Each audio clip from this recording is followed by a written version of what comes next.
Nets won their third straight last night, beating the Kings without Kevin Durant, who was sidelined with a hamstring injury. Kyrie had a season-high 40 points, and James Harden notched his fifth triple-double since joining Brooklyn. Man, Slick Rick the Bucher is back with us, but Acho, I'm going to you. Have the Nets proven they are title contenders? No, sir.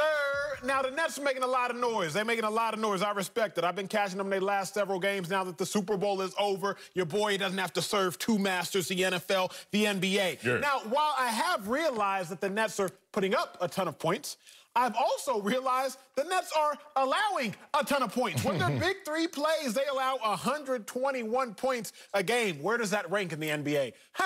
Dead last. I've also realized the Nets allow 11 more points per game to their opponents than their opponents usually score night in and night out. Now, y'all might be saying, Acho, this isn't a big deal, but I'm going to tell y'all the why, not necessarily the what. Because although I played football, I grew up loving basketball, and I grew up loving Steve Nash. The Dallas Mavericks had Nasty Nash, Dirty Dirk, and Filthy Finley. They all had the wristbands. I was at the games. I loved them all. So I followed Steve Nash's whole career. Steve Nash, head coach for the Nets. If you remember Steve Nash, when he won his 2 MVPs, he was playing on one of the most prolific offenses the game had seen, led by Mike D'Antoni. Now, they were often #1 in offensive rating in 05, 04 when Nash won his first MVP. What happened, though? They went to the finals, the Western Conference Finals. Who they run up against? A Spurs team that was #1 defensively, #8 offensively. They lost. The next year, Nash, another MVP, 2-time MVP Steve Nash, led that prolific offense during the most permeable years of his career. Again, #2 offense. But defensively, they sputtered, the Suns did. They lost again in the conference finals to the Mavs, #9 defensively, #2 offensively. Why do I bring this up? Because history has a funny way of repeating itself. This Nets team, #27 right now in defensive efficiency since James Harden got there, and they've had this big three. Obviously, they're top 3 in offensive output, offensive efficiency.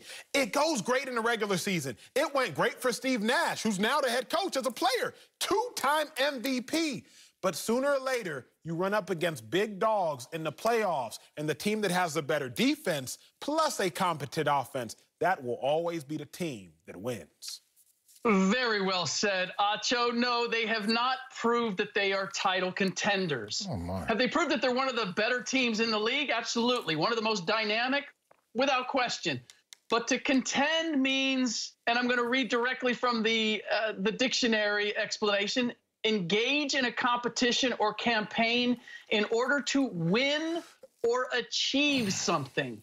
Are they capable of winning a title?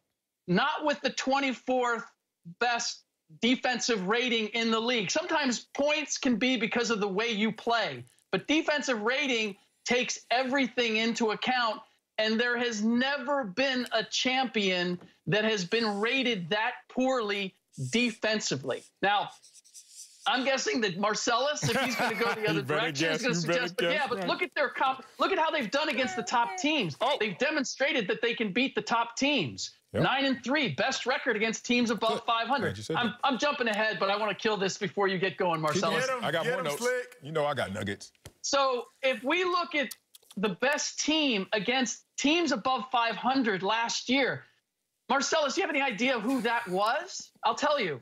It was your Los Angeles Clippers. Now, I know how we feel about bubble stats in last season, so I'll put that to the side, even though I think that's meaningful.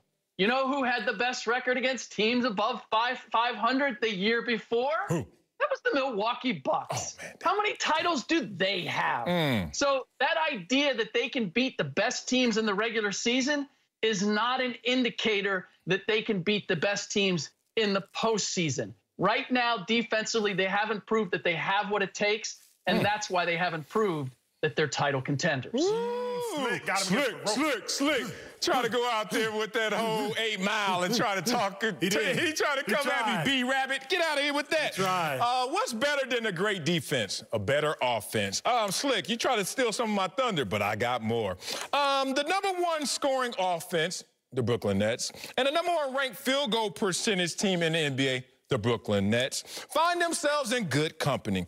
Now, when we say are they title contenders, absolutely, because they're coming out the East. It's not even a conversation there. Why? Because the Nets are on pace to be the 5th team over the last 10 years to lead the NBA in both scoring and field goal percentage. Now, let's just see how it turned out for the other 4 teams. I give you the Golden State Warriors, 2015.